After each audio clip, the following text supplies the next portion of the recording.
বাংলাদেশ দখল করার পথে ভারত অলরেডি চট্টগ্রাম, কক্সবাজার, রংপুর, দিনাজপুর যতগুলো বাংলাদেশ ভারতের সীমানা আছে সবকিছু দখল করে বাংলাদেশে ভারত প্রবেশ করছে। কি আমার কথাটা বিশ্বাস হয়নি?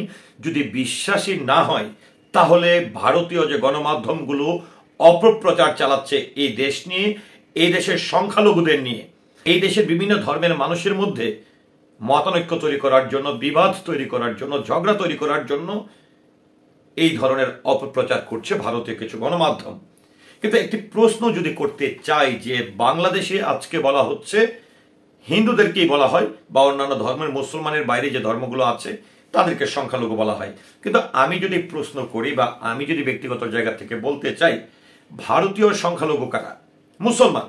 সেখানে যে প্রতিনিয়ত এইটি কিন্তু ভুয়া তথ্য ছড়ানোর বিষয় না, সেটি ভারতীয় গণমাধ্যমে প্রকাশিত হয়, সেটি ইন্টারন্যাশনাল গণমাধ্যমে প্রকাশিত হয়, এটি সোশ্যাল মিডিয়ার মাধ্যমে দেখা যায়, মানুষের ফেসবুক লাইভের মাধ্যমে দেখা যায়, মানুষের ইউটিউব কন্টেন্টের মাধ্যমে দেখা যায়, সকল কিছুতে দেখা যায় যে ভারতে সংখ্যালঘুদের উপর কি পরিমাণের নির্যাতন করা হয়, তাদের ধর্মের উপর কি পরিমাণের আঘাত করা হয়।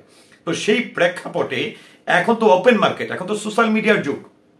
আমার কথা হচ্ছে ভারতীয় কয়েকটি গণমাধ্যম যেরকম ভাবে অপপ্রচার চালাচ্ছে বাংলাদেশের সংখ্যালঘুদের নিয়ে এবং বিভিন্ন ধর্মের মধ্যে একটা মতানৈক্য তৈরি করার, বিবাদ তৈরি করার সৃষ্টি করছে, এখন যদি কারো উপর এই ধরনের সংখ্যালঘুদের উপর যদি হামলা, অত্যাচার, নির্যাতন হয়, সেখানে শুধুমাত্র টেলিভিশন চ্যানেল যে সেটি প্রচার করতে হবে এমনটা কিন্তু না।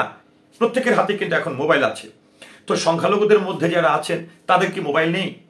তারা কি সত্যি ঘটনা বা তাদের উপর যদি কোনো ধরনের আঘাত আসে সেটিকে তারা প্রচার করবে না, দেশবাসীকে দেখাবে না, বা তারা বিচার দাবি করবে না, বা ইন্টারন্যাশনালি কি তারা উপস্থাপন করার চেষ্টা করবে না? তো আমার কথা হচ্ছে যেখানে বাংলাদেশ একটি স্বাধীন রাষ্ট্র, আমি ব্যক্তিগতভাবে আমি যদি বলতে চাই যে আমার বন্ধুদের মধ্যে বা আমার কাছের পরিবারের মধ্যে 30 থেকে 40% পরে হিন্দু পরিবার আছে, বিভিন্ন ধর্মের মানুষজন আছে।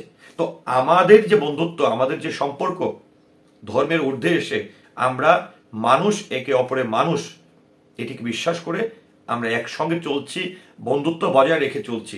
সেখানে আমার প্রশ্ন হচ্ছে যে আজকে সংখ্যালঘু শব্দটি ব্যবহার করলেও তারা কিন্তু বাংলাদেশের নাগরিক, তারা কিন্তু বাংলাদেশের ভোটাধিকার আছে, তারা বাংলাদেশের সুবিধা অসুবিধা সবকিছুর ভাগিদার। 1971 সালে স্বাধীনতা যুদ্ধে সংখ্যালঘু বলে কোনো শব্দ ছিল কিনা আমার জানা নেই, সবাই দেশের জন্য, এই মাতৃভূমির জন্য যুদ্ধ করেছে। এই যে একটা কথা আছে না যে যার বাড়ি তার খবর নাই, প্রতিবেশীর ঘুম নাই। এখন বিষয়টা হচ্ছে যে আমার দেশে কি হচ্ছে না হচ্ছে, আমার দেশের মানুষ কোনো অভিযোগ করছেন না, আমার দেশের কোনো নাগরিক সেটিকে প্রচার করছেন না, আমাদের দেশের কারো কোনো ধর্মের মানুষের কোনো অভিযোগ নেই, সেটিকে কেন অপপ্রচার চালিয়ে সেটাকে বিভ্রান্তকর পরিস্থিতি তৈরি করা হচ্ছে, আমাদের ধর্মীয় মতানৈক্যের সৃষ্টি করা হচ্ছে, কেন আমাদের বিভিন্ন ধর্মের মানুষের সঙ্গে একে অপরের সঙ্গে ক্লাশ লাগানোর চেষ্টা করা হচ্ছে, এটি কেন? এটি নিয়ে হচ্ছে আমার একটি প্রশ্ন। তো যাই হোক, আমার সবচেয়ে বড় বিষয় হচ্ছে যে আমি মনে করি আমি মুসলমান, কিন্তু হিন্দু ভাই বা হিন্দু, বৌদ্ধ, খ্রিস্টান যারা আছে তারা কিন্তু মানুষ, আমরা এই দেশের নাগরিক। আজকে মুসলমানের উপর যদি কিছু হয়, আজকে এই দেশের আমরা যখন আমাদের কোনো মুসলমানের মৃত্যু হয়, আমি দেখেছি আমাদের পরিবারেও আমরা দেখেছি, বা প্রতিবেশীদের মধ্যে দেখেছি যে, বা আমাদের সহকর্মীর আত্মীয় স্বজন মৃত্যুর পরে দেখেছি, কই এমন তো হয়নি যে মুসলমান মারা গেছে হিন্দুরা আসতে পারবে না, বা হিন্দুরা মারা গেছে, আমার অনেক বন্ধু বান্ধবের পরিবারের লোকজন মারা গেছে, সেখানে তো আমরা ছুটে গেছি। শুধু তাই নয়, এমনকি আমাদের হিন্দুদের যে বিভিন্ন ধরনের পূজা হয়, কালী পূজা, দুর্গা পূজা, আমার মনে হয় যে আমরা যেরকম ভাবে ঈদ উদযাপন করি, তাদের এই যে পূজাগুলো থাকে, বিশেষ পূজাগুলো থাকে, প্রত্যেকটা ম্যাক্সিমাম পূজাগুলোতে কিন্তু আমরা পার্টিসিপেট করি, অর্থনৈতিকভাবেও কিন্তু পার্টিসিপেট করি, এই রেকর্ডও কিন্তু আছে, আমি ব্যক্তিগতভাবে করি। তো সেখানে সংখ্যালঘুটি কেন আসবে? কেন মিথ্যা প্রচারের মাধ্যমে আমাদের এই দেশে একটা অস্থিতিশীল পরিস্থিতি এবং এই দেশের ধর্মীয় বিভিন্ন ধর্মের মানুষের মধ্যে একটি বিবাদ তৈরি করার চেষ্টা আসলে কেন করা হচ্ছে? আমার কথা হচ্ছে এই দেশ আমাদের, এই দেশের প্রত্যেকটি নাগরিক, আমরা যে যে ধর্মেরই হই না কেন কিভাবে ভালো থাকবো সেটা আমাদের ব্যাপার, কিন্তু মিথ্যা অপপ্রচার না চালিয়ে আমি অনুরোধ করব যারা এই বিশেষ করে ভারতের কিছু কন্টেন্ট ক্রিয়েটর বলবো, এদেরকে আমি গণমাধ্যম বলবো না, কারণ সরকারের পক্ষ থেকে দেখেছি আমরা আগরতলা সহকারী হাইকমিশনার কার্যালয়ে যখন হামলা করা হয়েছে, সেখানে কিন্তু পররাষ্ট্র মন্ত্রণালয়ের পক্ষ থেকে কিন্তু দুঃখ প্রকাশ করা হয়েছে।